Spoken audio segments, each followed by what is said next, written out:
नमस्कार, स्वागत है आपका फास्ट न्यूज इंडिया के इस बुलेटिन में खबरों के साथ। मैं स्वाति और आई रुक करते हैं आज की तमाम बड़ी खबरों की ओर।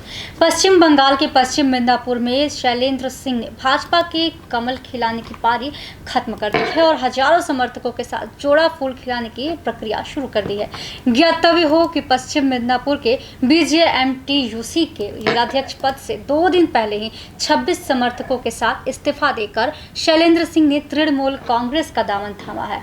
सिंह ने आगे कहा कि इसी महीने की 26 तारीख के लगभग 1000 भाजपा कार्यकर्ता तृणमूल कांग्रेस में शामिल होंगे। भाजपा नेता शैलेश शुक्ला का दावा है कि शैलेंद्र भाजपा में ही रहेंगे, जबकि शैलेंद्र का कहना है कि पार्टी ने साथ ही नहीं दिया, इसलिए छोड़ दिया। भाजपा नेता शैलेश शुक्ला का कहना है कि शैलेंद्र को लेकर दिलीप घोष से वार्ता हुई। खड़गपुर सदर विधायक प्रदीप सरकार ने कहा कि किसी भी पार्टी का कोई भी कार्यकर्ता हो, समाज का उन्नयन करना चाहे तो तृणमूल में स्वागत है। कल तक दिलीप घोष को खड़गपुर में कोई नहीं पहचानता था। जिन कार्यकर्ताओं ने उन्हें पहचान दी, उन लोगों से काम निकल जाने पर किनारे कर दिया। शैलेंद्र सिंह ने कहा कि भाजपा सिर्फ सपने दिखाती है और इस अवसरवादी पार्टी का विनाश जल्द होगा। हम लोग कार्यकर्ता हैं, काम करना चाहते हैं। अब महसूस हो रहा है कि ममता दीदी की छत्र छाया में हम एक छत के नीचे काम करेंगे। विधायक प्रदीप सरकार ने दिलीप घोष पर आरोप लगाते हुए कहा कि केंद्र में भाजपा की सरकार है, यहाँ का सांसद भाजपा का है, लेकिन काम के नाम पर शून्य है। हमारे अल्प समय में यहाँ विकास दिख रहा है और सिर्फ विकास की बातें करने में नहीं होता, काम करना होता है और तृणमूल कांग्रेस दीदी के नेतृत्व में काम करना जानती है। देखिए पश्चिम बंगाल से दीपक शर्मा की रिपोर्ट।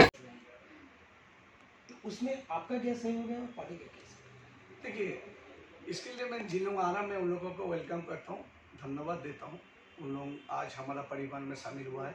मैं पहला दिन से खड़गपुर में बोल रहा हूँ कि हम लोग खड़गपुर का डेवलपमेंट करना चाहते हैं, कि उन्नयन करना चाहते हैं। तो जब दिलीप दा ने खड़गपुर में दिलीप घोष ने एमएलए हुआ था, उन्होंने एमपी हुआ, तो डेमोक्रेसी में जब कोई जीतता है हम उसको एक्सेप्ट करते हैं। मैंने बहुत उम्मीद किया था कि खड़गपुर में जो रेल नगरी है, जो रेल का जो आज सबसे खराब अवस्था है, रेल बस्ती में पानी नहीं, बिजली नहीं है, लाइट नहीं है, गोल बाजार गेट बाजार में विद्युत नहीं है। हम लोग सोचा था उन्होंने जीतने के बाद, क्योंकि रेल सेंट्रल में है, हम लोग स्टेट में है, हम लोग बहुत साल से कोशिश कर रहा है कि खड़गपुर में ये सब डिजाइन किया। पहले तो मैं नमस्कार, मैं शैलेंद्र सिंह बोल रहा हूँ। बीजेपी में था और बीजेपी एक ऐसी पार्टी है जो सिर्फ सपना दिखाती है, करती कुछ नहीं।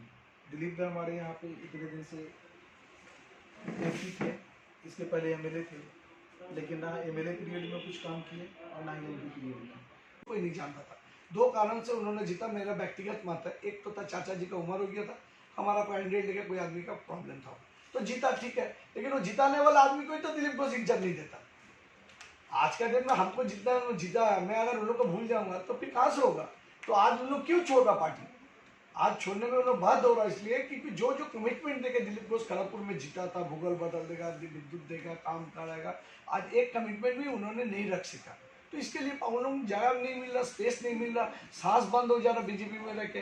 उसका जो चाटुक्य रहता है, जो ने बोला जिलो oiling is the first part of the promotion, जो जिसको बोलता है, जो ज़्यादा तेल मार रहा है उसको लीडर हो रहा, जो काम कर रहा है पीछे रह जा रहा। तो इसलिए उन लोग सोच रहे कि काम करने की जगह टीएमसी में है, तो टीएमसी में आके उन्होंने आइंदा दिन में और अच्छे से काम करेगा, मैं विश्वास करता हूँ।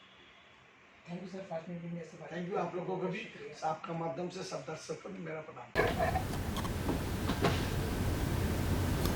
एक तरफ उत्तर प्रदेश सरकार अस्पताल के मरीजों व अस्पताल पर लाखों करोड़ों रुपए खर्च करके सुविधाएं मुहैया करवा रही है, तो वहीं अस्पताल के अधिकारी व कर्मचारी चैन की नींद सो रहे हैं, किसी को कोई परवाह नहीं। जहां बताते चले कि उत्तर प्रदेश के जनपद लखीमपुर खीरी में कोविड-19 कोरोना जैसी वैश्विक महामारी के चलते साफ सफाई व अस्पताल और अस्पताल के मरीजों के प्रति उत्तर प्रदेश सरकार लाखों करोड़ों रुपए खर्च कर रही है। वहीं अस्पताल के अधिकारी व कर्मचारी जानबूझकर लापरवाह बने बैठे हैं और जब इसकी जानकारी भारतीय किसान मजदूर यूनिट सिंघानिया के राष्ट्रीय संगठन मंत्री दुर्गेश कुमार विश्वकर्मा और मीडिया की टीम जब अस्पताल की व्यवस्था को देखने के लिए पहुंची, तो वहां पर बरसात का पानी नेत्र विभाग ऑपरेशन के सामने इस तरह से भरा था कि जैसे कोई तालाब हो, और नल की व्यवस्था भी बहुत ही खराब दिखी और कई जगह पर गंदगी भी देखने को मिली। उसके बाद जब मीडिया की टीम ने मरीजों का हाल जानने के लिए अस्पताल के अंदर भर्ती मरीजों के पास पहुंची, तो वहां पर समस्याएं बहुत जटिल दिखी। मरीज परेशान दिखे हैं। जब मीडिया की टीम ने मरीजों से बातचीत की तो पता चला कि डॉक्टर साहब सुबह 10 बजे आते हैं और मरीजों का हाल चाल जानने के लिए उसके बाद चले जाते हैं और फिर उसके बाद रात को लगभग 9:30 बजे तक आते हैं। देखिए लखीमपुर खीरी से पुनीत कुमार की पूरी रिपोर्ट। नाम बताइए अपना ना। प्लीज मेरी बात सुनिए सर। नहीं कुछ नहीं, आप अपना नाम बताइए कि आप देख रेख कर रहे हैं यहाँ पे। अरे सर मैं और किस पोस्ट पे हैं? मैं सर वार्ड बॉय हूँ खाली। वार्ड बॉय हैं? जी सर। नाम बताइए अपना। मैं सर लालता प्रसाद जी हूँ sir. Lalta Prasad ji ward sir. Boy? जी sir ward boy. Doctor Rajesh मेरी वाली मैं चलो मेरी बात नहीं, मतलब मैं वो डॉक्टर जाने हमारे मनोज वर्मा जाने आप एक भी डॉक्टर नहीं सब पड़े हैं ताले। समस्या बताओ, माइक लगा के आगे लगाओ। यहाँ आए, कब आए थे? हम तो 5 से शुक्रवार को आगे करिए। भर्ती भी चल रही, कैसी इलाज चल रही है तुम्हारी? कोई डॉक्टर पर आते हैं? नहीं हुआ प्रयागराज आए हैं। यहाँ कितने ये सरकारी हॉस्पिटल में प्राइवेट डॉक्टर आते हैं? सरकारी में नहीं है, सरकारी में हुआ। चलिए चलो सामने खड़े हुए हैं क्या? मेरे सामने खड़े हुए हैं। कहाँ से आए आप? देवरिया से। अरे बीच बीच में रहो। तुम सामने हम सामने आई थी समस्या सुनाइए। अरे तुम कहाँ से आए भैया? देवरिया से। कब आए थे? आज 12 बजे सुबह से कोई डॉक्टर यहाँ आया आपको देखने के लिए? हाँ सुबह आए, सुबह हम मिले रहे तब। कितने खन मिले थे? ये मिले थे लमसम वही 12-1 बजे। 12-1 बजे मिले थे। उसके बाद में नहीं आए? 12-1 बजे के बाद में मरीजों को देखा उन्होंने? मरीजों को भी नहीं, खाली मुलाकात करने आए थे। दवाई लिखी नहीं, चढ़ाई दी नहीं, अब जाँच दिखाना है, वो आए नहीं। 7 बजे बता रहे हैं आएंगे। 7 बजे बता रहे हैं। उनके घर की नौकरी है। चलिए कहीं चल। ये बच्चा आपका कितने रोज से यहाँ पड़े? कल यहाँ डॉक्टर कैसे देख रहे थे? कोई आया है सुबह से डॉक्टर यहाँ? अभी आया? सुबह आए थे, देख कर चले गए थे, उसके बाद में नहीं आए? क्या नाम है तुम्हारा? नाम क्या? हाँ? जमीला। कब आई थी यहाँ? छठा दिन। डॉक्टर यहाँ कैसे देख रेख करते हैं? फिर डॉक्टर आएंगे तो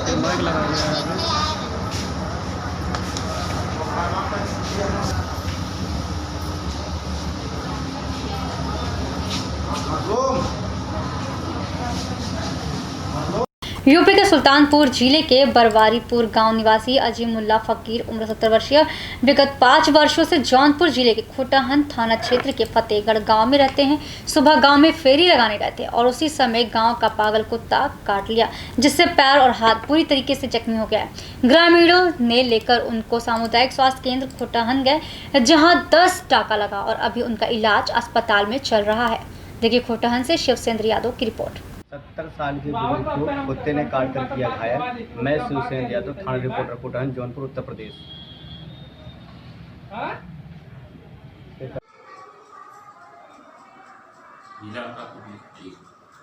थोड़ा फैलने की जगह चाहिए ना। ये फैलने की जगह नहीं रहेगा तो एकदम सिकुड़ जाएगा। थोड़ा जगह ये थोड़ा इस गंदगी निकलना चाहिए ना। हाँ समझिए। हाँ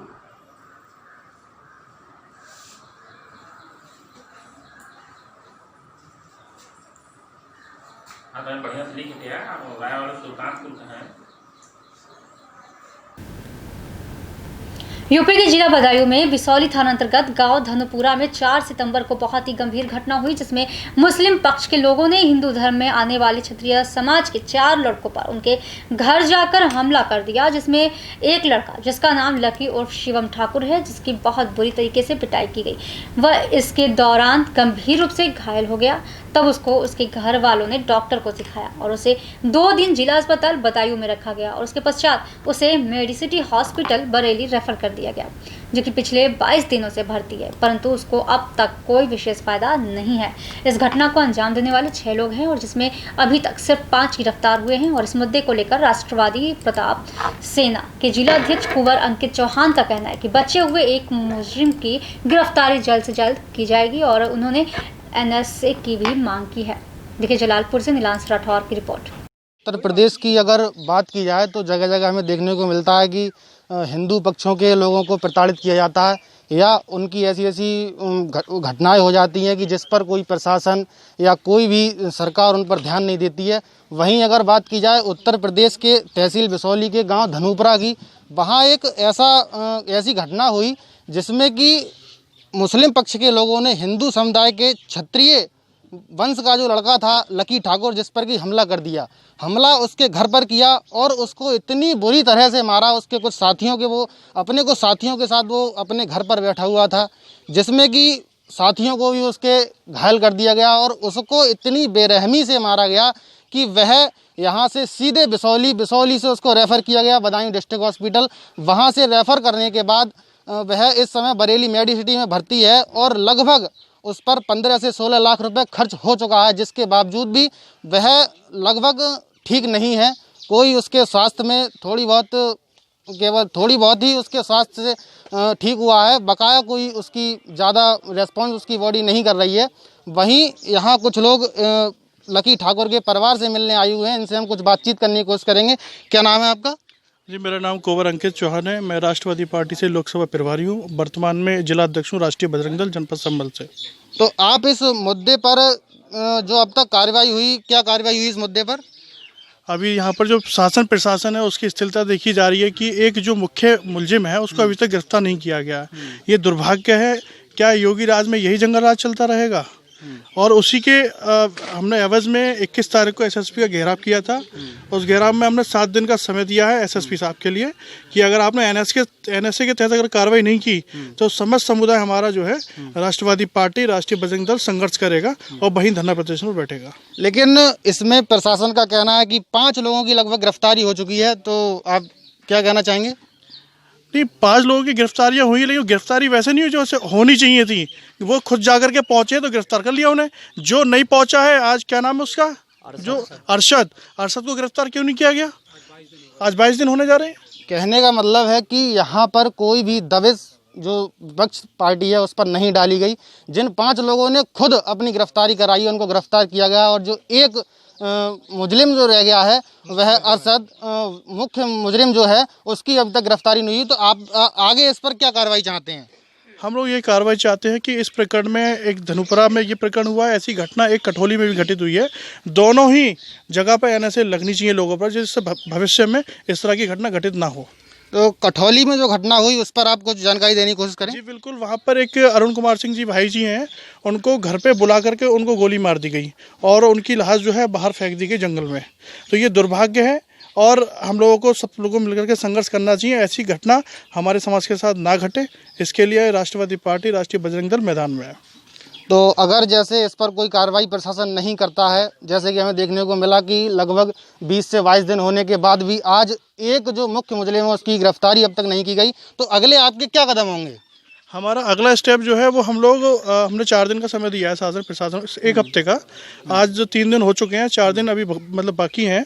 हम लोग पूरे समस्त समाज के साथ और राष्ट्रवादी पार्टी राष्ट्रीय बजरंग दल वहाँ जाकर के धरना प्रदर्शन करेगा और ज़रूरत पड़ी तो वहीं रुकेगा जब तक ये कार्रवाई संपन्न नहीं होगी।